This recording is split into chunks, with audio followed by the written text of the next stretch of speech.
بسم اللہ الرحمن الرحیم۔ مطالبہ الفرقان، سورہ الجمعہ، مدنی نمبر 62، آیت نمبر 1۔ قرآن مجید کی تفسیر خود قرآن مجید سے، از علامہ غلام احمد پرویز صاحب، اخذ و تلخیص محمد اکبر دیکشت بھاردواج، نظر ثانی ڈاکٹر انعام الحق۔ بسم اللہ الرحمن الرحیم۔ اے اللہ، میری تمام تر کوششوں کا مقصد ربوبیت عامہ کے لیے تیری صفات کو بانداز رحمانیت و رحیمیت معاشرے کے اندر ظہور میں لانا ہے۔ آیت نمبر 1۔ يسبح لله ما في السماوات وما في الأرض الملك القدوس العزيز الحكيم۔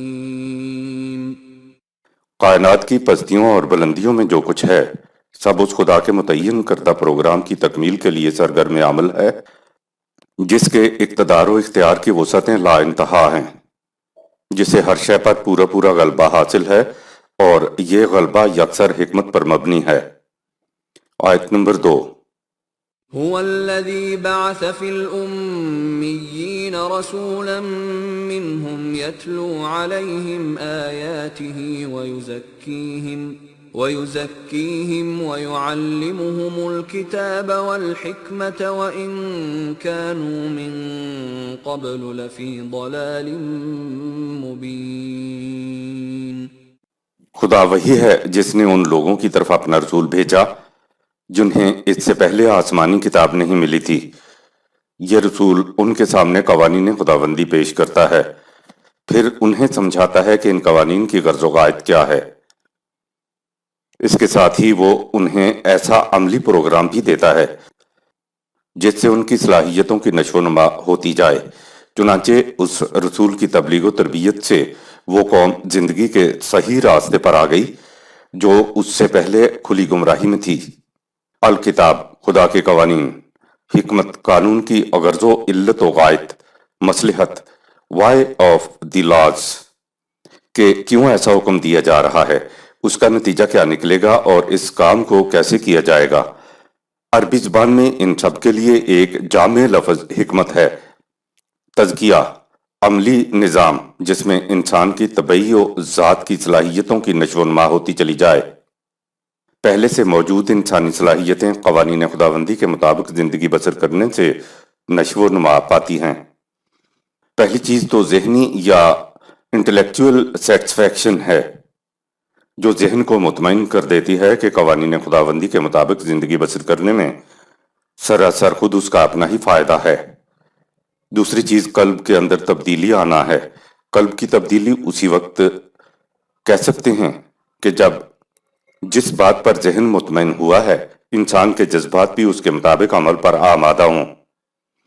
رسول اللہ صلی اللہ علیہ وسلم کی ذمہ داری تھی کہ لوگوں کے سامنے قرآن کے قوانین غرض و غایت کے ساتھ اس طرح پیش کرے کہ لوگ اس بات پر مطمئن ہو جائیں کہ قانون کی اطاعت میں خود ہمارا اپنا فائدہ ہے۔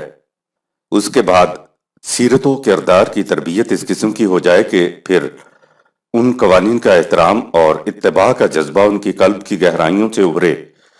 یہ ہے تزکیہ جو قانون اور حکمت کا ماحاصل ہے۔ رسول اللہ صلی اللہ علیہ وسلم سے پہلے کے دور کے عربوں کی اس قدر برائی گنائی جاتی ہیں اور مسلمان ہونے کے بعد ان کی خوبیاں اور حسنات بیان کیے جاتے ہیں، لیکن کوئی یہ نہیں بتاتا کہ ان میں یہ خوبیاں اور حسنات کیسے پیدا ہو گئے تھے۔ یہ رسول اللہ صلی اللہ علیہ وسلم کی تعلیمیں کتاب و حکمت کی روح سے ایسے بنے تھے۔ یہ بات ٹھیک ہے کہ ان کے اندر خوابیدہ صورت میں خوبیوں اور حسنات کی صلاحیتیں موجود تھیں اور ہر انسان کے اندر موجود ہوتی ہیں، لیکن انہیں نشو و نما دینا یعنی انہیں ایکچولائز کرنا، انہیں چینلائز کر دینا، انہیں انسانوں کا کریکٹر و کردار بنا دینا تعلیم و تربیت رسالت صلی اللہ علیہ وسلم کا کام تھا۔ یہ ہے وہ فریضہ رسالت جسے تمام انبیاء کرام ادا کرتے رہے۔ اب یہ فریضہ نظام خداوندی کے سربراہ کو قرآن کریم کی روح سے تا قیامت کرنا ہوگا۔ کار رسالت آپ صلی اللہ علیہ وسلم کے بعد خلفائے راشدین سر انجام دیتے رہے۔ جسے تعلیم یا ایجوکیشن کہا جاتا ہے وہ انسان کے اندر خوابیدہ صلاحیتوں کی نشو و نما کرنا ہے۔ آیت نمبر 3۔ وآخرین منهم لما يلحقوا بهم وهو العزیز الحکیم۔ یہ ان کی طرف بھی اسی طرح رسول ہے جو ان لوگوں کے بعد آنے والے ہیں، یعنی ان کی رسالت قیامت تک عالمگیر ہے۔ یہ سب کچھ خدا کے غلبہ اور حکمت کی بنا پر کیا گیا ہے۔ آیت نمبر 4۔ ذلك فضل اللہ یؤتیہ من یشاء واللہ ذو الفضل العظیم۔ نبوت کا ملنا خدا کی طرف سے عنایت ہے۔ اس منصب جلیلہ کے لیے خدا اپنی مشیت کے مطابق جسے چاہتا ہے منتخب کر لیتا ہے۔ اس وحی کے ذریعے لوگوں کو ہدایت کا مل جانا بھی خدا کی عنایات میں سے ہے۔ وہ واقعی صاحب فضل عظیم ہے۔ آیت نمبر 5۔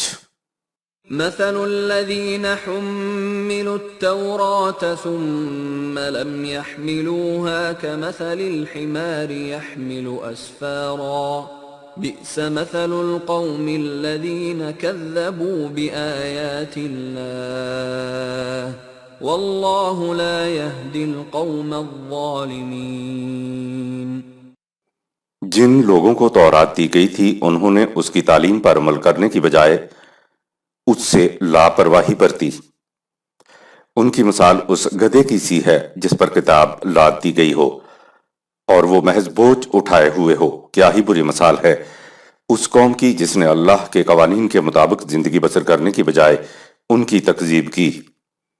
جو قوم خدا کی کتاب پر عمل کرنے کی بجائے اسے محض اٹھائے اٹھائے اور سینے سے لگائے لگائے پھرے، اللہ اس کو ہدایت نہیں دیا کرتا۔ کتاب کو سمجھ کر پڑھنا اور پھر اس پر عمل کرنا مطلوب ہے، ورنہ انسان کتابوں سے لدے گدھے کے مترادف ہے۔ خدا کی کتاب سے وہی لوگ فائدہ اٹھا سکتے ہیں جو اسے سوچ کر سمجھ کر پڑھیں اور پھر اس پر عمل کریں۔ خدا کی کتاب سے وہی لوگ فائدہ اٹھا سکتے ہیں جو اسے سوچ سمجھ کر پڑھیں اور پھر اس پر عمل کریں۔ کتاب کو مقدس غلافوں میں لپیٹ کر اٹھائے اٹھائے یا گلے سے لگائے لگائے پھرنے سے کچھ حاصل نہیں ہو سکتا۔ بنی اسرائیل نے خدا کی کتابوں کے ساتھ یہی کچھ کیا تھا، سو ان کی حالت ہمارے سامنے ہے، ہماری حالت بھی ہمارے سامنے ہے۔ انہوں نے اور ہم نے کتاب کو تو اپنے سر آنکھوں پر اٹھا لیا، لیکن کتاب کی عائد کردہ ذمہ داریوں کو نہ اٹھایا۔ ایسی قوم جو آسمانی کتاب کے ساتھ ایسا کچھ کرے، خدا نے اس کی مثال اس گدھے کی سی دی ہے جس کے اوپر کتاب لدی ہوئی ہو اور وہ اسے اٹھائے اٹھائے پھرے۔ ظاہر ہے کہ گدھے کو کتاب سے کچھ فائدہ نہیں پہنچ سکتا۔ جو قوم قوانین خداوندی کی صداقت کا زبانی تو اقرار کرے لیکن اس کی تکذیب کرے تو ایسی فاسق قوم کو کسی قسم کی رہنمائی نہیں مل سکتی۔ کیا کبھی ایسا ہو سکتا ہے کہ ایک گدھا محض اس لیے صحیح راستے پر چلا جائے کہ جو کتاب اس کی پیٹھ پر لدی ہوئی ہے اس میں صحیح اور غلط راستے کو نکھار کر بتا دیا گیا ہے؟ آیت نمبر 6۔ قل يا أيها الذين هادوا إن زعمتم أنكم أولياء لله من دون الناس فتمنوا الموت إن كنتم صادقين۔ کہو کہ اے یہود، اگر تم سمجھتے ہو کہ تم دوسرے انسانوں کے مقابل صرف تم ہی خدا کے عزیز ترین دوست ہو تو مرنے کی تمنا کرو اگر تم اپنے دعوے میں سچے ہو۔ سورہ 2 آیت نمبر 94۔ آیت نمبر 7۔ ولا يتمنونه ابدا بما قدمت ايديهم والله عليم بالظالمين۔ لیکن تم دیکھو گے کہ یہ مرنے کی تمنا کبھی نہیں کریں گے کیونکہ یہ جانتے ہیں کہ ان کے اعمال ایسے ہیں جن کا نتیجہ ان کو بھگتنا پڑے گا، اور اللہ اس قسم کے مجرمین کی حالت سے اچھی طرح واقف ہے۔ آیت نمبر 8۔ قل ان الموت الذي تفرون منه فإنه ملاقيكم ثم تردون إلى عالم الغيب والشهادة فينبئكم بما كنتم تعملون. ان کو بتا دو کہ وہ موت جس سے تم بھاگ رہے ہو ایک نہ ایک دن ضرور آ کر رہے گی، اور تمہیں اس خدا کے قانون مکافات کی طرف لوٹنا ہوگا جو مخفی اور ظاہر سب کا پورا پورا علم رکھتا ہے۔ وہ بتائے گا کہ جو کچھ تم کر رہے ہو اس کا نتیجہ کیا ہے۔ آیت نمبر 9۔ يا أيها الذين آمنوا إذا نودي للصلاة من يوم الجمعة فاسعوا إلى ذكر الله وذروا البيع ذلكم خير لكم إن كنتم تعلمون. اے جماعت مومنین، جب تمہیں صلاۃ کے اجتماع کے دن جمع ہونے کے لیے آواز دی جائے تو سب کام کاج چھوڑ کر اس کی طرف لپک کر آ جایا کرو، تاکہ تم اپنے کانوں سے سن لو کہ وہ قوانین و ہدایات خداوندی کیا ہیں جنہیں سنانے کے لیے تمہیں بلایا گیا ہے اور جن کے مطابق تمہیں کام کرنا ہے۔ اگر تم ذرا بھی علم و بصیرت سے کام لوگے تو یہ حقیقت تمہارے سامنے آ جائے گی کہ یہ اجتماعات تمہارے لیے کس قدر منفعت بخش ہیں۔ نودیہ للصلاۃ من یوم الجمعہ کو سمجھنے کے لیے دین اور مذہب کا فرق سمجھنا ضروری ہے۔ آج اسلام مذہب کی سطح پہ ہے، لیکن آج کی یہ مذہبی رسومات دین کی چیزیں تھیں۔ مذہب سے ہٹ کے دین کے اپنے تصورات ہیں، اپنے نظریات ہیں، اپنا پروگرام ہے، اپنے احکام و قوانین ہیں جنہیں مذہبی پیشوا کھینچ تان کر کسی نہ کسی طرح سے مذہب میں لے آئے ہیں، اور پھر اپنے مذہبی مقصد کے مطابق قرآن کریم کی تفسیریں کی گئیں، ان کی تعویلیں ہوئیں۔ بنیادی غلطی یہی ہے کہ دین کو مذہب سمجھ لیا گیا۔ مذہب تو خدا اور بندے کے درمیان غیر محسوس سا ایک پرائیویٹ تعلق ہے جسے کوئی متعین نہیں کر سکتا کہ وہ تعلق ہوتا کیا ہے۔ مذہب کے قائم ہونے کا ذریعہ عبادت کا ترجمہ پرستش ہے، بندگی ہے، ورشپ ہے، جسے ہر اہل مذہب اپنے اپنے طریقے سے ادا کر لیتا ہے اور مطمئن ہو جاتا ہے کہ میں نے مذہبی فریضہ ادا کر دیا ہے۔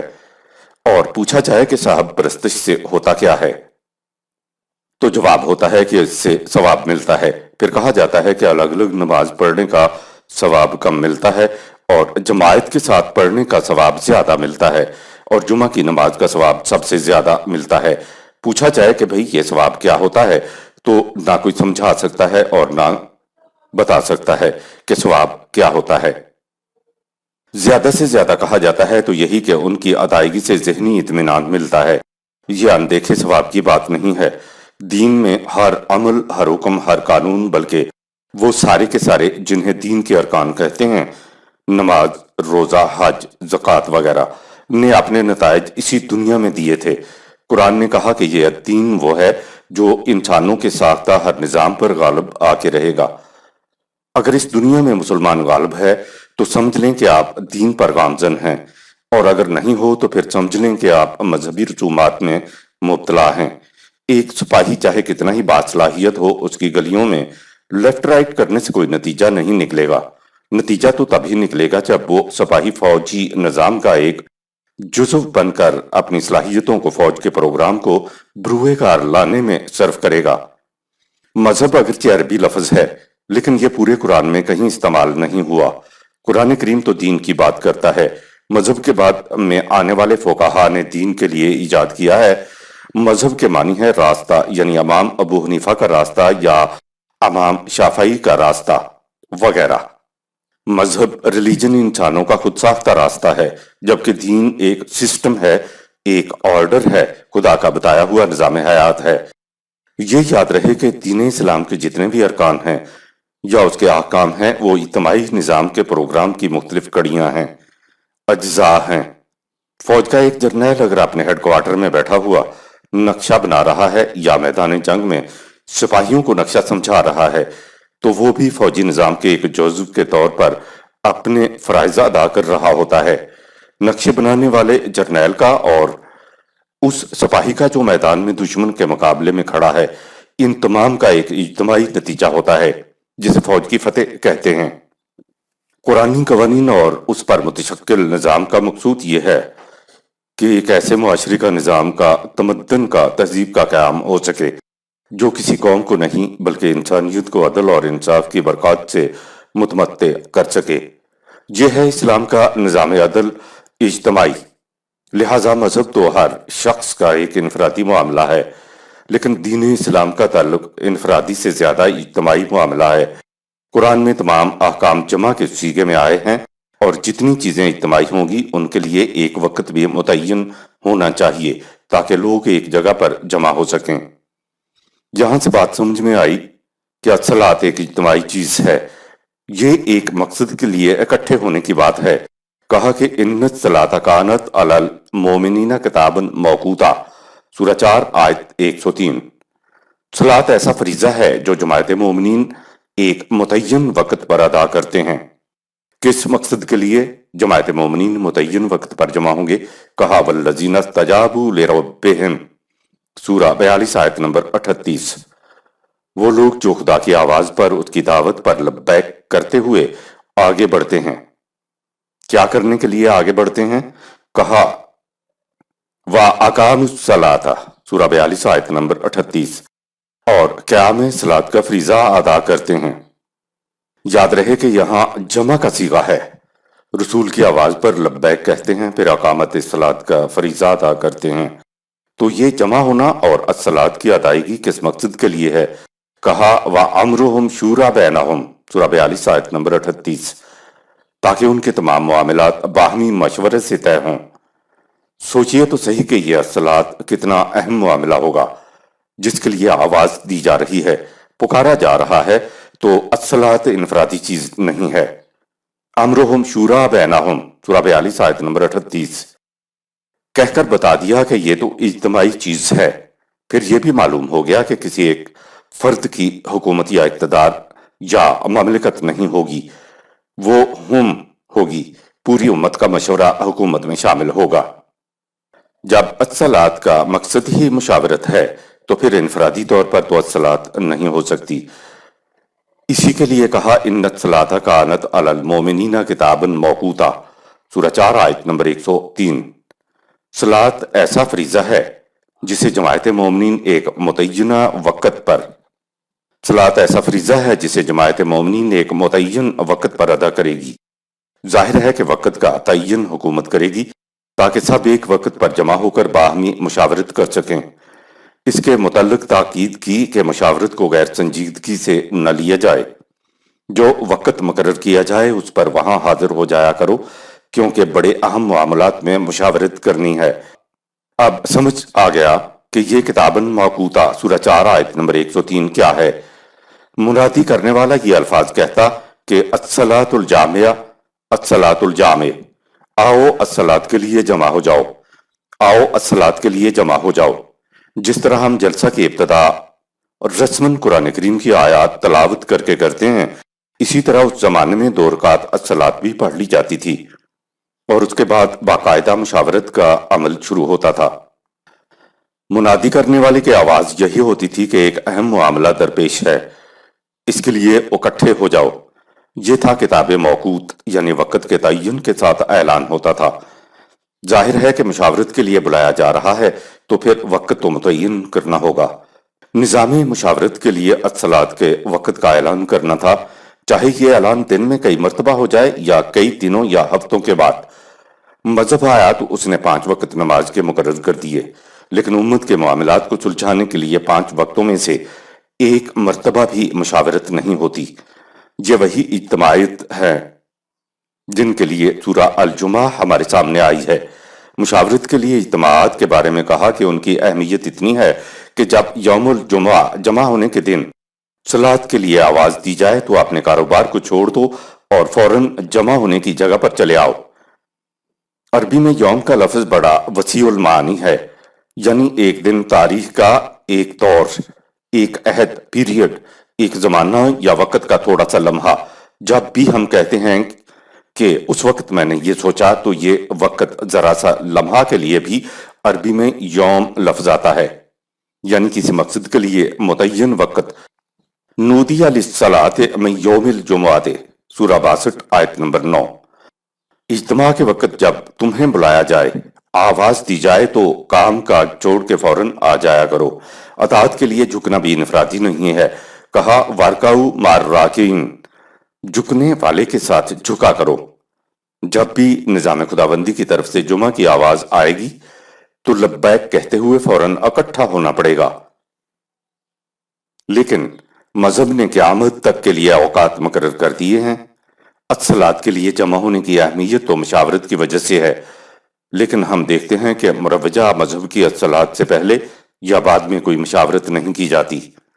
نظام میں 5 وقت نہیں بلکہ جب بھی مشاورت کی ضرورت پڑے گی تب لوگوں کو آواز دے کر جمع کیا جائے گا۔ یہ صواب کی بات نہیں ہے کہ جماعت کے ساتھ پڑھیں تو زیادہ ثواب اور انفرادی ادا کی جائے تو کم ثواب۔ یہ مذہب میں ہوتا ہے کہ سربراہ مملکت اور ہوتا ہے نماز کا امام اور ہوتا ہے دین میں یہ دونوں ایک ہوتے ہیں۔ اس دور کی جیسی بھلی پوری تاریخ ہم تک پہنچی ہے اس سے معلوم ہوتا ہے کہ سربراہ اور امام الگ الگ نہیں ہوتے تھے۔ حکومت کے عمال، the worker of the government, معاشرے میں سربراہی اور امامت دونوں فرائض سر انجام دیتے تھے۔ اجتماع اہم معاملات میں مشورے کرنے کے لیے ہوتا تھا۔ 2 رکعت الصلاۃ مشاورت کی تمہید کے طور پر ادا کر لی جاتی تھی۔ دور جاہلیت میں اجتماعی امور پر مشاورت کے لیے جمع ہونے کو یوم العروبہ یا یوم الجمعہ کہا جاتا تھا اور لوگ مشورہ گاہ میں جمع ہوتے تھے۔ ہم 5 وقت مقرر کر دینے پر بحث نہیں کرتے کہ دن میں اتنی بار جمع ہوا جائے یا ہفتہ میں 1 بار، کیونکہ اس سے کوئی فرق نہیں پڑتا۔ فرق اس بات سے پڑتا ہے کہ آج اجتماع کا مقصد مشاورت کہیں نہیں ہو رہی ہے۔ مشاورت ہمارے ہاں اس لیے نہیں ہوتی کہ حکومت کے عمال حکمران الصلاۃ اور مشاورت کی سربراہی نہیں کر رہے ہوتے۔ مذہب کی نگاہ ثواب پر ہوتی ہے، اس لیے اس کو آخرت پر چھوڑ دیا جاتا ہے، جبکہ دین کی نظر زندگی کو ثمرباریوں سے ہمکنار کرنے والے نتائج پر ہوتی ہے۔ اسی لیے قرآن کریم نے پہلے ہی اس دنیا کی خوشگواریوں کی دعا سکھائی کہ ربنا آتنا فی الدنیا حسنہ، اے ہمارے رب ہماری دنیاوی زندگی کو خوشگوار بنا دے، اور بعد میں ہے وفی الآخرۃ حسنہ، اے ہمارے رب ہماری اخروی زندگی کو بھی خوشگوار بنا دے۔ دراصل قرآن کریم انسانوں کی اس دنیا کو سنوارنے کے لیے آیا ہے۔ یہ دوسری بات کہ اس دنیا کے سنورنے کے صدقے میں اخروی زندگی بھی سنور جاتی ہے۔ کوئی مذہب پرست اپنے اعمال کو نتائج کے اعتبار سے نہیں پرکھتا، سب ثواب کے ذہنی تصور پر مطمئن ہو جاتے ہیں۔ اطمینان کی تو یہ بات ہے کہ تمام مذاہب کے لوگ اپنے اپنے طریقوں سے دل کا اطمینان حاصل کرنے کا دعویٰ کرتے ہیں، تو دل کا اطمینان حق و سچ کا کوئی معیار تو نہیں ہے۔ مندر میں بت کے سامنے ماتھا ٹیکنے سے بھی ہندو کو اطمینان حاصل ہوتا ہے، اگر اطمینان نہ ہوتا دوسرے دن اس کے سامنے ماتھا نہ ٹکائے۔ قرآن نے کہا کہ فَوَيْلٌ لِّلْمُصَلِّينَ الَّذِينَ هُمْ عَنْ صَلَاتِهِمْ سَاهُونَ الَّذِينَ هُمْ يُرَاؤُونَ، سورہ 107 آیت نمبر 4 تا 6۔ ان نمازیوں کے لیے جو الصلاۃ کے محسوس ارکان ہی کو صلاۃ سمجھ لیتے ہیں اور اس کے مقصد کو نظر انداز کر دیتے ہیں، ان کے لیے تباہی ہے۔ اتنا ہی نہیں کہ ایسی نماز کا اجر یہاں نہیں ملتا، بلکہ کہا ان کے لیے یہاں اور وہاں تباہی ہے۔ قرآن نے حقیقی الصلاۃ کا معیار یہ بتایا کہ اس کے ذریعے معاشرے سے برائیاں، بے حیائیاں اور بخیلی ختم ہو جاتی ہیں، بشرطے کہ الصلاۃ کو قائم کیا جائے۔ اگر برائیاں، بے حیائیاں اور بخیلی ختم ہو رہی ہے تو آپ قرآنی الصلاۃ قائم کیے ہوئے ہیں، ورنہ غلط فہمی میں مبتلا ہونے کی ضرورت نہیں۔ الصلاۃ اور ذکر کے بارے میں ہم سیر حاصل وضاحت سورۃ البقرہ کی آیت نمبر 3 کے تحت کر آئے ہیں، وہاں سے ملاحظہ فرما لیں۔ طبعی اور انسانی زندگی یعنی زندگی اور زندگی میں فرق۔ قرآن میں ہے کہ یا ایھا الذین آمنوا استجیبوا للہ وللرسول اذا دعاکم لما یحییکم، سورہ 8 آیت نمبر 24۔ اے جماعت مومنین، خدا اور رسول نظام خداوندی کی آواز پر لبیک کہو جب رسول تمہیں اس چیز کی طرف بلائے جو تمہیں زندگی عطا کر دے۔ سوچئے کہ جس جماعت مومنین کو مخاطب کیا گیا ہے وہ تو زندہ تھے، لیکن پھر بھی کہا کہ لبیک کہو رسول کی آواز پر، دعوت پر، تاکہ تمہیں زندگی مل جائے، تو پھر یہ کس قسم کی زندگی تھی جو رسول کی آواز پر لبیک کرنے سے ملتی ہے؟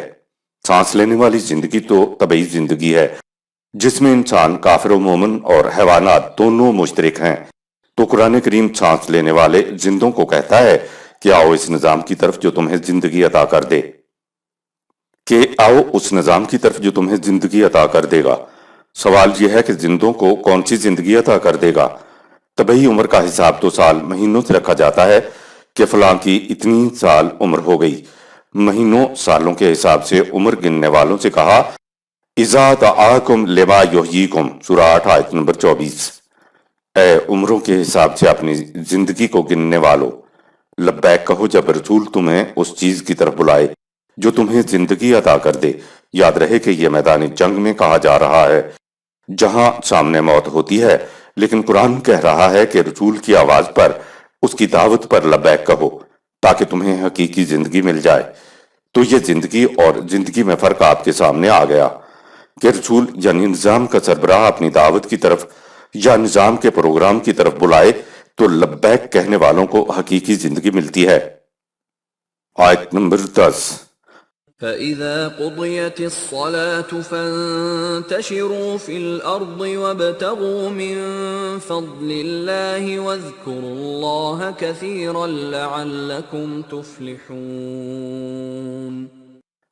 جب صلاۃ کا اجتماع ختم ہو جائے تو پھر تم جہاں جی چاہے جاؤ اور تلاش معاش میں لگ جاؤ، لیکن یہ نہ سمجھ لینا کہ قوانین خداوندی کا دائرہ صرف اس اجتماع تک محدود تھا۔ اجتماع میں یہ قوانین تمہیں سنائے اور بتائے ہی اس لیے گئے تھے کہ تم اپنی عملی زندگی کے ہر گوشے میں ان پر کثرت سے کاربند ہو تاکہ تم زندگی میں کامیاب رہو۔ وَاذْكُرُوا اللَّهَ کے معنی ہیں کہ قوانین خداوندی کو اطاعت کی خاطر ہر وقت اپنی نظروں کے سامنے رکھنا۔ فضل اللہ، فضل قرآن کریم میں معاشی اقتصاب کے لیے آتا ہے۔ دل پر اللہ ہو کی ضربیں لگانا قرآنی ذکر نہیں ہے۔ ذکر سے متعلق ہم سیر حاصل وضاحت سورۃ البقرہ کی آیت نمبر 3 کے تحت کر آئے ہیں، وہاں سے ملاحظہ فرما لیں۔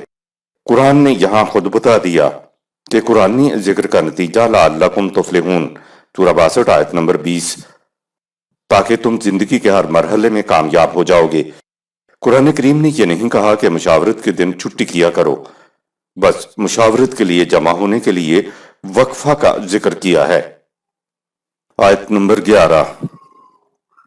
وَإِذَا رَأَوْا تِجَارَةً أَوْ لَهْوًا انفَضُّوا إِلَيْهَا وَتَرَكُوكَ قَائِمًا قُلْ مَا عِندَ اللَّهِ خَيْرٌ مِّنَ اللَّهْوِ وَمِنَ التِّجَارَةِ وَاللَّهُ خَيْرُ الرَّازِقِينَ۔ جب یہ نئے نئے اسلام میں داخل ہونے والے دیکھتے ہیں کہ کسی اچھے کاروبار کا موقع ہے یا کوئی کھیل تماشا ہے تو اے رسول یہ تجھے کھڑے کا کھڑا چھوڑ کر اس طرف دوڑتے ہیں۔ انہیں سمجھاؤ کہ تمہیں جو کچھ قوانین خداوندی کی روح سے ملے گا وہ اس تمام کاروبار سے زیادہ نفع بخش اور کھیل تماشے سے زیادہ جاذب ہے۔ یاد رکھو جو سامان زیست قوانین خداوندی کے مطابق ملتا ہے وہ بڑا ہی خوشگوار اور منفعت بخش ہوتا ہے۔ یہ ضروری نہیں کہ مشاورت کے موقع پر خطبے کے مطابق ہی یہ بات ہو۔ قرآن نے بات عام کی ہے۔ قرآن نے نہیں بتایا کہ یوں کھڑا چھوٹ جانے والے منافق تھے۔ یہ بدو لوگ جو نئے نئے مسلمان ہوئے تھے بھی ہو سکتے ہیں۔ عرب میں ہر وقت مارکیٹ نہیں ہوتی تھی، مال لے کر قافلے آتے تھے جن کی منادی کی جاتی تھی، تو اس وقت ہی خرید و فروخت فوراً ہو جاتی تھی۔ جو پہل کر لیتا تھا اس کو زیادہ منافع ہوتا ہوگا، تو نئے نئے مسلمان اٹھ کر قافلے کی طرف چلے جاتے تھے۔ کہا کہ تمہیں خدا نے جس کام کے لیے یہاں بلایا ہے اس سے تمہیں وہ کچھ ملے گا جو تجارتی منافعوں کے مقابلے میں بہت زیادہ ہے۔